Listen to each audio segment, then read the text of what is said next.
They dug a grave for others and ended up in it themselves. The occupiers who entered Pokrovsk under the cover of fog have been eliminated. A state of emergency has been declared in Kuban. A Ukrainian Neptune missile destroyed the oil infrastructure at the port in Novorossiysk. The flames could be seen for dozens of kilometers. Kadyrov's men versus the Euro patriots. Abtil Laudinov promised to bring the Z bloggers to their knees. Sergei Lavrov showed up and immediately embarrassed himself. The Italians humiliated the Kremlin's diplomatic nag. The unparalleled robot fell and broke the marshal of Russian propaganda. Solovyov nearly had a stroke live on air. The Kremlin delivers a sneaky blow to Angelina Jolie. They brought in the downed pilots. Washington has launched a large-scale military operation against the Venezuelan dictator Maduro.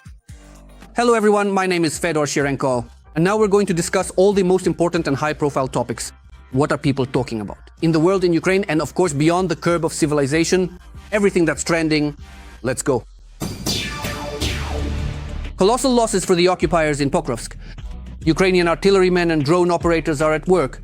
No sooner had the video of Russian invaders entering the city on motorcycles and beat-up cars spread across the internet than almost all of Putin's soldiers from that very video were sent to Kobzon's concert. We've all seen the famous video of them entering Pokrovsk. Now let's get down to business. Because of that a-hole who filmed this and leaked it online, today in this area there's a mountain of KIAs and burned out equipment. After all, it's a drone war these days, right?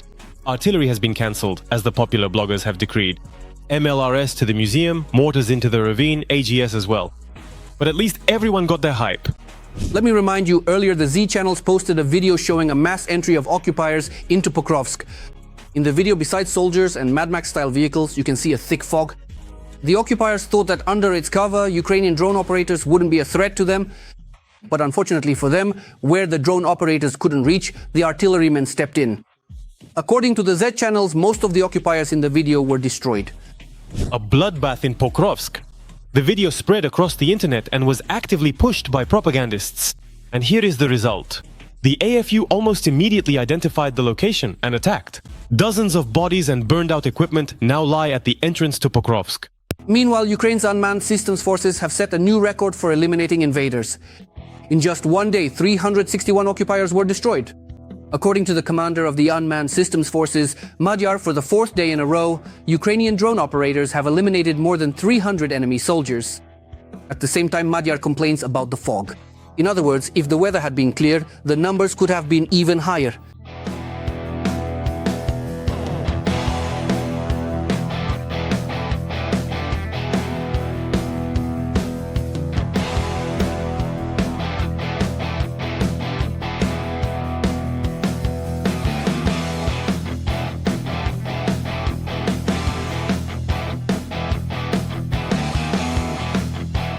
A new package of Ukrainian drone sanctions against the Russian oil industry.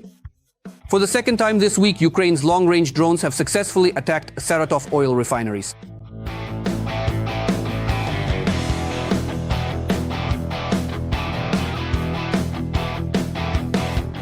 In addition to oil refineries, energy facilities in the occupied territories of Donbas have also come under drone attack. Basically, charge your phones. Looks like they're planning to cut our power. Everywhere. I've already counted more than 30 of them.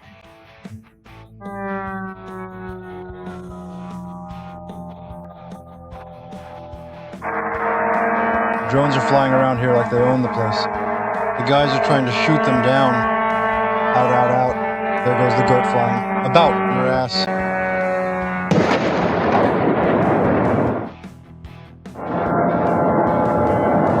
And they became more active today. It's not just one, in short. In addition, near Pokrovsk, Ukrainian Special Forces troops used FP-2 strike drones to destroy a concentration site of personnel from the 51st Army. Russian commanders were amassing forces under cover of weather conditions. The occupiers from the 51st Army were tasked with encircling the Pokrovsk-Mirnohrad agglomeration from the north. The occupiers' losses are being clarified.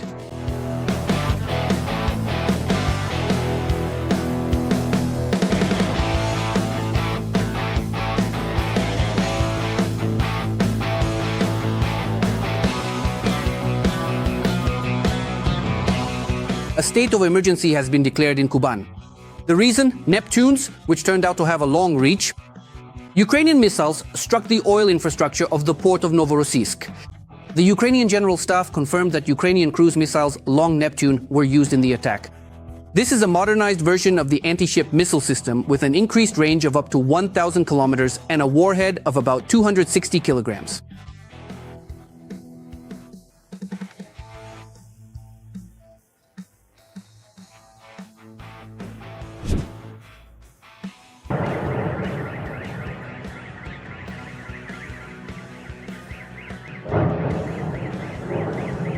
And OSINT analysts report that in addition to the oil infrastructure, S-300 and S-400 air defense systems may also have been hit. This is indicated by footage of a secondary detonation captured by local correspondents.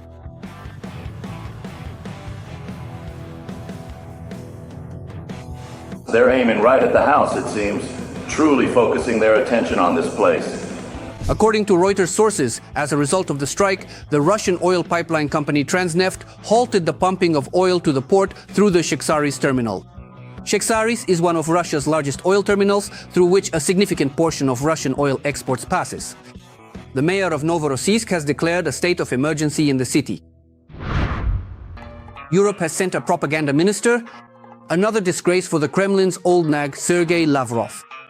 Recently, the Russian foreign minister gave a written interview to the Italian newspaper Corriere della Sera. An important point. Lavrov himself took the initiative and offered the interview. As expected, Lavrov spewed a huge amount of lies, propaganda, and manipulation. As a result, the newspaper refused to publish the text. In a comment to the Russian news agency TASS, the Russian foreign ministry started whining about the suppression of freedom of speech in Europe. To which the media management responded, let me quote, Sergei Lavrov sent answers to the questions that were filled with accusations and propaganda talking points. When we requested a real interview with the opportunity to respond and discuss points we felt needed to be explored further, the ministry categorically refused. Obviously, they thought they could apply to an Italian newspaper the same standards as in their own country, where freedom of speech and truthful information have effectively been abolished. If Minister Lavrov ever wishes to give an interview in accordance with the standards of free and independent journalism, we will always be open to it. In Europe, finally, even if gradually, they are beginning to realize the power of Russian propaganda. And also the fact that Putin's media lackeys are not just the talking heads from hybrid TV like Solovyov and his company, but also all sorts of diplomats, bureaucrats, and ministers. The Kadyrovites have now turned their attention to the Z supporters. The chief of the TikTok troops, Ramzanki Abtela Udinov, has announced large-scale repressions against Z patriots. According to him, in the near future, law enforcement will receive numerous denunciations against war bloggers who dared to argue with each other or criticize the Russian command. In the end, this led to a situation where the people who did this ended up under attack themselves. Now they have started to gradually receive protocols for discrediting. Then the materials were already sent on charges of extremism. Well, soon this machine, it will gain such momentum that, of course, they will all be stunned. Kadyrov's servant gave the Z supporters a week to clean up their channel and apologize. Those who don't make it in time will face criminal charges and public humiliation. The first Z supporters have already come to the Chechen master to beg for forgiveness. Good afternoon. I came to visit Akhtaronovich, our respected commander of the Akhmat Special Forces. Let's re-record this a bit. I made an excuse. Good afternoon to everyone, dear readers and listeners. I came to the respected Abtyorovich Laudinov, commander of the legendary Akhmat Special Forces. We met and discussed various topics, ranging from interethnic relations to the unity of our civil society, which our president constantly calls for. A great deal has been accomplished by Abtyorovich. Abtyorovich has reconciled, it would seem, many irreconcilable people, including myself and Vladimir Grubnik. The statement by the Kadyrovite came against the backdrop of a purge that has begun within the propaganda sphere. Last week, the author of the pro-regime group Vatniki, Oksana Kobelev, was detained for criticizing that same Laudinov. Propagandists Roman Alekin and Sergei Markov have already been declared foreign agents. Tatiana Montyan has been added to the list of extremists and terrorists. Fans of the Goida movement who started to believe in themselves were reminded of their place, what they should be called, and who really holds power in Russia.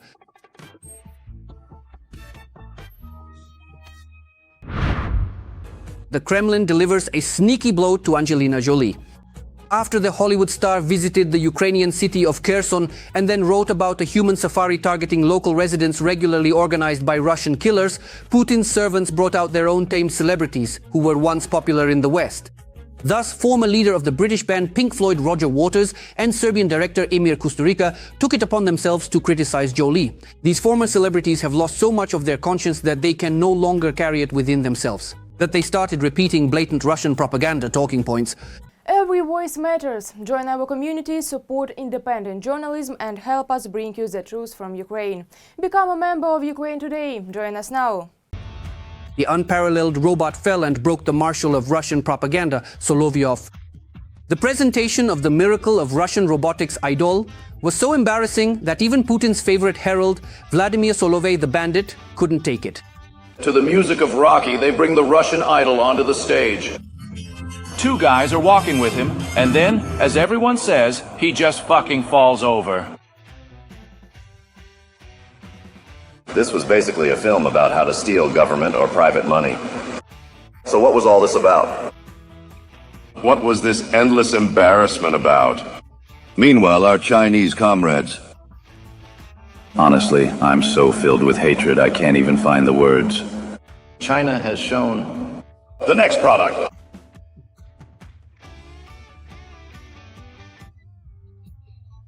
At some point, the propagandists started pondering how such Russian robots would stand up against similar machines made in China and the US. It seemed like, at that moment, the propagandist almost had a stroke. ARIA Novosti source in the market reported that the cost of the idol could range from 100 to 300 million rubles.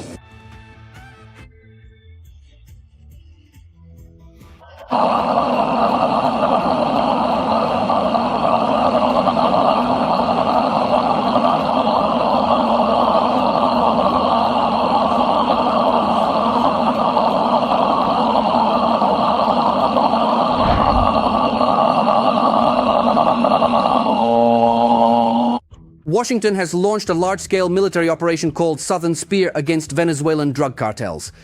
This was announced by the US Secretary of War, Pete Hegseth. Let me remind you that earlier, after the arrival of the largest US aircraft carrier, the USS Gerald Erford, off the coast of Latin America, dictator Maduro announced the mobilization of the military in Venezuela. According to military and political experts, one of the goals of the American operation is to overthrow the Maduro regime. President Trump has ordered action to be taken, and the Department of Defense is carrying them out. Today, I am announcing Operation Southern Spear. This mission protects our homeland, eliminates narco-terrorists from our hemisphere, and shields our country from drugs that are killing our people. The Western Hemisphere is the region of the Americas, and we will defend it. While Ukraine strikes legitimate Russian targets that serve the Kremlin's war machine, the terrorist federation attacks apartment residential buildings. Last night, Putin launched 449 aerial targets at Ukraine. Of those, 419 were shot down by Ukrainian defenders, including 2 Kinjal missiles, 6 cruise missiles, and 6 Iskander ballistic missiles. Unfortunately, there were casualties and injuries. The main strike targeted the Ukrainian capital and the Kyiv region. At this moment, it is known that 6 civilians have been killed and 35 injured. Tragically, this list is likely to grow. After all, not all the rubble has been cleared yet.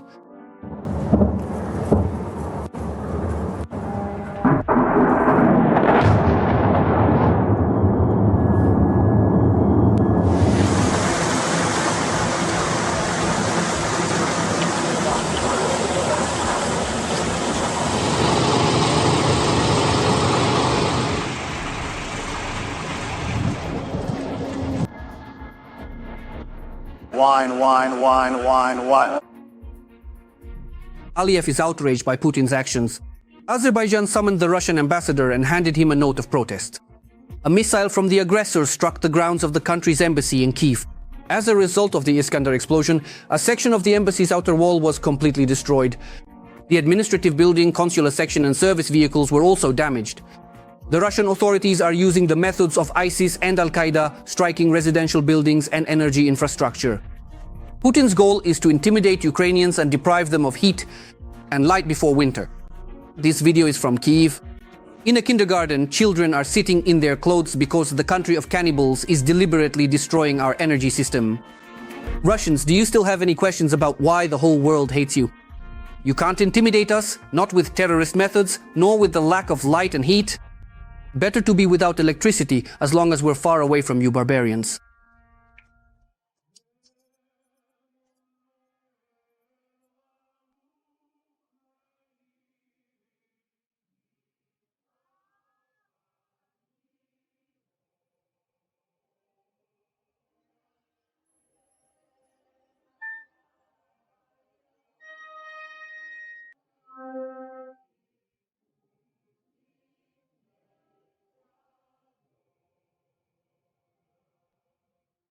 Our voice rings out, clear and resonant, weaving gently through the air like delicate reeds that shimmer softly in the gentle sunlight. I am simply in the sun, feeling its warm golden light spread across my skin, wrapping me in a peaceful glow and filling me with a quiet sense of belonging and calm. I will banish the battles of the Doctor to my own side, taking on the conflicts and struggles that the Doctor has endured, so that I may carry these burdens and allow the Doctor to find relief from them. We will give our soul and body for our freedom, dedicating all that we are, our thoughts, our strength, and our spirit, to ensure that we can live freely. Our freedom means everything to us, and we are willing to make sacrifices to protect it.